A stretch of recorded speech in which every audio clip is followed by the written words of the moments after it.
Hello. And Mrs. Carol Smith. Welcome to the program. Thank you. May I say how delighted we are to be on Passion. We've looked forward to speaking to an African television station for decades. This is something we have looked forward to for such a long time, and we are so happy to be here. Thank you. Mr. Aaron Smith was a young, bright, and principled Oxford University graduate who was recruited by the Colonial Office and posted to Nigeria. He took his final examination a year ahead of his class. He also married Mrs. Carol Smith, whom he met while they were both at Oxford University. Together they went to Nigeria, where they had their 2 children. Mr. Aaron Smith, you were featured in a program recently by BBC Radio 4, Yes. titled Document, Yes. and that was hosted by Mr. Mike Thompson. Yes.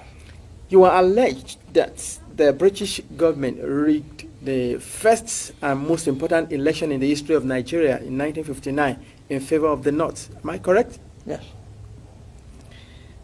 How long were you in Nigeria for? From 1955 to 1960.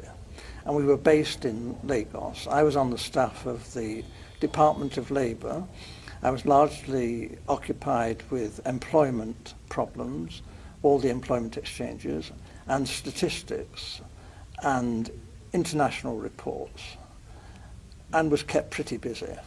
I was also stationed in Lagos in charge of the capital and the port. I was the port labour officer as well, and I also devised a port labour scheme and later a social security scheme, which was one of the first in Africa, which guaranteed workers some income after they'd finished work. It was a providence scheme. As I say, it was called the National Providence Scheme, and I was very proud to have put that on the statute book. I was going to ask you what your role is. You've mentioned 3 important. Is there any particular name given to your office while you were there? Just labour officer. I was a labour officer, a senior civil servant. Okay. I only intended to stay in Lagos initially for 2 tours of duty. Although, because of this conflict with the elections, there were difficulties. Actually, government wouldn't let me leave the civil service. They were determined that I should stay in the civil service after my 2 tours. And I was offered very considerable incentives, including a knighthood, to stay and work for government. Primarily this was because I had access to state secrets. I learned, and the Governor-General himself confirmed this to me, that the elections were rigged, contrived. The intention was that the North should rule Nigeria. Even in '56, the northern leaders were very proud and were saying, if they couldn't run Nigeria, never mind elections. They might not join Nigeria. They might leave. And we all thought, well, how would they survive? There were no industries. There's not a great deal of agriculture, some groundnuts in the north. This wasn't very practical at all. And then it was, the Governor-General seemed to be thinking that the North couldn't, even if it won an election, rule Nigeria by itself. The South wouldn't stand for that. So there had to be a partner, either the Igbos in the east or the Yoruba in the west, to team up with the North. What he didn't want was for the 2 southern parties, the Igbo and the Yoruba, to team up to form the government, because he believed the North wouldn't tolerate that and talked about leaving the federation. So as I learned, in a small way at first, but very rapidly I learned about the election fixing, and as I say, this was confirmed to me by the Governor-General. He actually said that he wanted me to know the truth, because he wanted me to know how much trouble I was in. You mentioned statistics. You were collecting figures. Yes. Is that for labor and unemployed people only, or general? Primarily, but obviously my interest was in the population of generally. Nigeria. Yes, and Awolowo, the Yoruba leader of the action group, yep. and Chief Enaharo, they too, other people were saying, where are all these millions of people in the north? Where are they? We're going up there to campaign. We want to know, you know.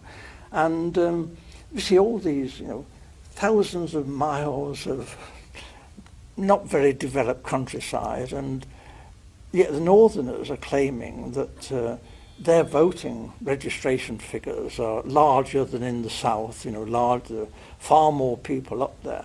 Well, actually, if you went through the Igbo land, you know, Enugu and that, you saw lots and lots of people. If you went to Ibadan, again, Ibadan teeming, you know, with millions of people. But we didn't actually see many northerners, and obviously not many northerners at that time came to Lagos. So this did arouse suspicion. Now, the Europeans, you know, not stupid, we are watching what's going on in Nigeria, and we too are beginning to feel there's something not quite right here, that maybe the elections are not going to be as straightforward as they're meant to be. Nigeria was being described as the showcase of democracy, and it was expected that the nationalist leaders would win through. But actually, when the election results were announced by the Governor-General, before the vote was even in, he didn't vote, didn't count for that, he didn't wait for that. I have to tell you, the British were counting the votes, and the British cannot be trusted. They look after their friends. Loyalty is the big thing for the British. And we were friends with the emirs of the north. We looked on people like Enaharo and Awolowo as rather dangerous people. They might even be communists. That's ridiculous, actually. They couldn't be communists in 1,000 years. But this was a sort of thing that was being said.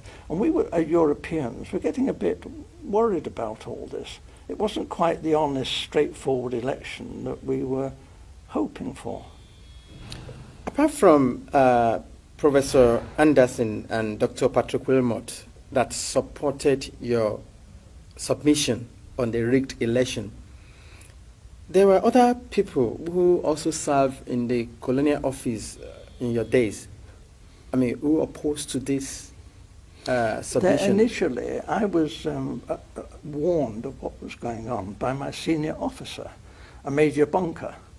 I didn't know, and I knew that the Governor-General had directed me to take all the office staff of the Ministry of Labour to help Chief Okoti Igbo in politicking in Warri. And this was most irregular, and I refused to do this. Having refused an order, I know what the drill is. You resign. I resign my post. That is the proper thing to do. What they did then was rather devious. They persuaded me to withdraw my resignation, and when I did, they sacked me. It didn't go through, but I thought this was a bit low after I'd resigned and was prepared to leave the country. This was not very nice behaviour.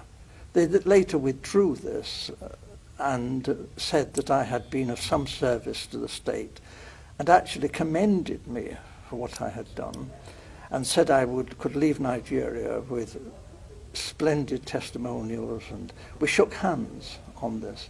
And this was done with the recognition of the Deputy Governor-General, Sir Ralph Grey.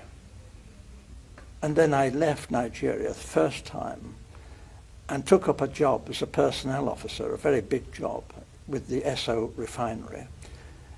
And then government came after me, declared that I was a traitor, and I had betrayed the British people, ought to be imprisoned. And I lost that job.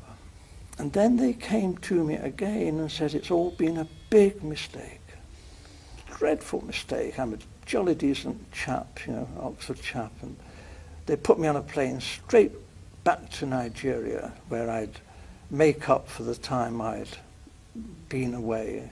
There was a great deal of good work for me to do, and we fell for this. We shouldn't have gone back, but we did. Now, if you recall what you said about the role of the Governor General and the attitude of the British government in particular, regarding the fear that Awolowo, Okutiebo, and the lot of them from the south are dangerous, is there a particular reason? Why the fear from the British government? Is it that they don't want to release or relinquish Nigeria? They still want to control Nigeria? They knew that the North would do as they said after independence. If it had any, the North would just, because it was their habit, they liked the British, whereas the nationalists were an unknown factor. Actually, when they took the flag down and hoisted the Nigerian flag, not one of the major nationalist politicians was there. They weren't even on the platform. This was incredible. These were the people who had sought independence. The people in the North didn't want independence. They didn't want the British to leave. So this was a farce. And for most Europeans who were very close on watching this, we were disgusted. We thought this really had been manipulated, this election. It was unworthy. It was unworthy of the British people, this. This was no honest, straightforward thing that you would expect Britain, the mother of parliaments, to do. This was cheap and low and criminal. And I opposed it. And I opposed it then, and I've opposed it ever since. And I'm telling you the truth. And I was warned, if I told you this state secret, my life could be forfeit. Earlier on, you said the British government wanted the North in alliance with either of the southern region, either with the Yorubas or with the Igbos. But without which they cannot they can't do it rule the country. The problem was that Awolowo was a highly principled man. Okay. You didn't talk to Awolowo about squalid deals and fixing things. Awolowo was not that kind of person. If you read his books, this man was a world statesman. And his young lieutenant, Chief Enaharo, was brilliant, absolutely brilliant. However, they did do a deal with Zik, Dr. Azikiwe, okay, from the east. Dr. Azikiwe, there was this big problem in Nigeria. It's the same big problem in America and in Britain. How do you get funds to fight elections? The candidates in Nigeria had no money, but they did have marketing boards, which were a kind of semi-nationalized industry. And they borrowed money from the marketing boards. But there was a suspicion that Dr. Azikiwe, who has formed his own bank, the African Continental Bank, was actually bankrupt. But he was borrowing very large sums of money from the marketing boards and not necessarily repaying the loans. Mm. We knew this. We had a great secret service. All the politicians' phones were tapped. All the politicians' mail was opened. Everything that any major politician did in Nigeria, we knew in hours. We watched. We knew all that was going on. Are you saying, in essence, that Dr. Azikiwe took money? He was blackmailed by the British to do our bidding. We told Dr. Azikiwe that he could go to prison if an inquiry was carried out into his bank and his financial circumstances. However, we would not want to be vindictive if Dr. Azikiwe was cooperative in helping forward the plans that we had made in the best interests of Nigeria. Dr. Azikiwe has nothing in common with the northern politicians. He loathed the northern politicians. But Dr. Azikiwe went north and did as he was told. And what he was promised was this: the real power, effective power, would be in the hands of the northern emirs. However, it would look great if the president was Dr. Azikiwe and he was given a field marshal's uniform and an admiral's uniform. He asked, please, could he have a row of medals? But they said, well, no, that was a bit difficult, to get the medals. So when the ambassadors started arriving, he was known to be asking people from foreign countries, perhaps they had a medal for his uniform. We thought this was terrible, but it was said that this happened. He was very vain. And for a time, he functioned as first the Governor General, and then when Nigeria became a republic, as the president. But he had no power. And when he did try to tell the army, he said, I'm the field marshal, the army has got to do with this. They said, hey, you're just a ceremonial figure. You have no power. The Prime Minister, Balewa, gives us our orders. So there was a feeling then that there was going to be trouble.